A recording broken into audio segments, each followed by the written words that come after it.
Natalie Holzer akhirnya ungkap penyebab dirinya dan Sule bercerai. Ternyata sebelum menikah, keduanya membuat komitmen atau aturan yang disepakati bersama. Lantaran aturan tersebut dilanggar Sule, Natalie merasa tidak bisa bersama dengan sang komedian lagi. Maka dari itu Natalie menggugat cerai Sule. Hal itu diungkapkan Natalie baru-baru ini.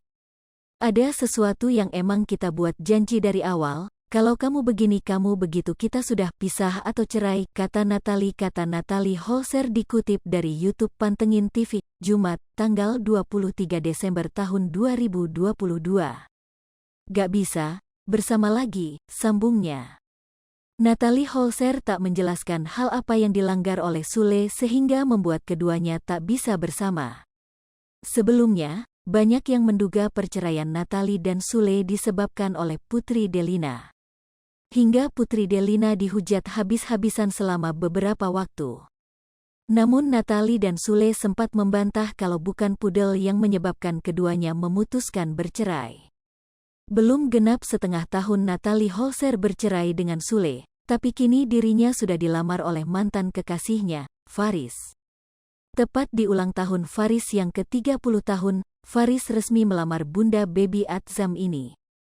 Bukan tanpa sebab, ia melamar Natalie Holzer karena masih menyimpan perasaan yang sangat mendalam kepada janda Sule ini. Bahkan Natalie Holzer dilamar secara romantis oleh Faris pada tanggal 14 Desember tahun 2022 kemarin. Lamaran itu menjadi salah satu bagian terindah yang dikemasnya dan adik-adik Natalie Holzer. Menggenggam erat tangan Natalie, seraya berlutut Faris melamar kekasihnya itu. Lamaran yang disebut Faris bersifat informal itu rupanya membuat Natalie Holzer terpesona. Aku mau ngasih ini, kamu pasang ya, kata Faris sembari berlutut di hadapan Natalie. Bahkan Natalie Holzer mengungkap agar kisah cintanya dengan Faris berakhir di pelaminan. Kita doain aja yang terbaik, kan kita nggak tahu, dan kita nggak bisa menyangkal Tuhan juga, ujar Natalie Holzer.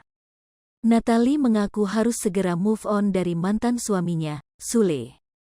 Sampai kapan kita terpuruk terus, kita nggak kerja, kita diam, kita meratapi nasib di rumah, sebut Natalie.